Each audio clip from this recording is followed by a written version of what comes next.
Sunset Deity itu sebenarnya start dari sebuah saga yang hopefully bisa sampai 10 seri. It's called Midnight Strangers. This is the first of the stranger, dan kaum Midnight Strangers sendiri itu saya kepikiran ketika saya berada di sebuah gumpalan masyarakat yang saya berpapasan dengan banyak sekali orang pada saat yang sama setiap hari, dan sometimes I wonder orang-orang ini apa sih kekhawatiran di balik hari-hari mereka, bagaimana keluarga mereka, sampai di titik dimana saya mulai berpikir lebih fantasius, dan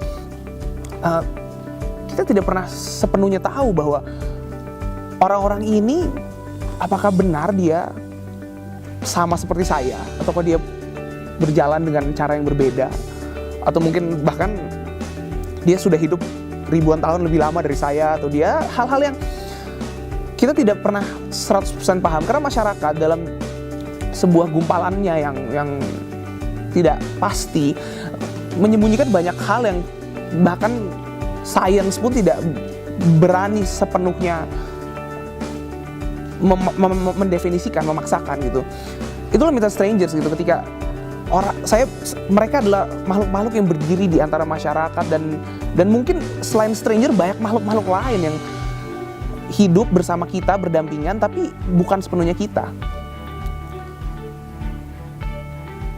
Untuk Sunset sendiri, tapi dia adalah seorang stranger pertama.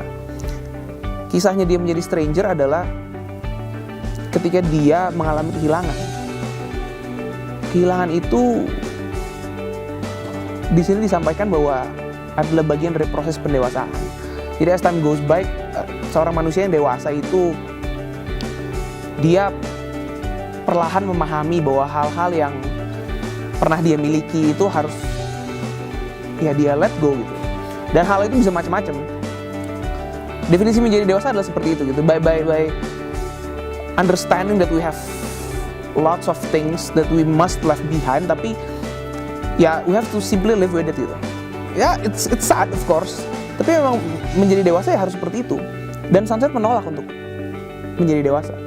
Makanya dia sebagai Midnight Stranger pertama mendefinisikan stranger sebagai orang-orang yang menjaga masa kecil.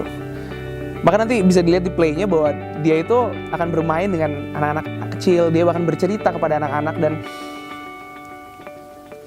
baik Sunset maupun stranger-stranger lain itu mencoba mengingat masa-masa ketika dia tidak harus berhenti menjadi manusia hanya karena dia menolak untuk merasa kehilangan.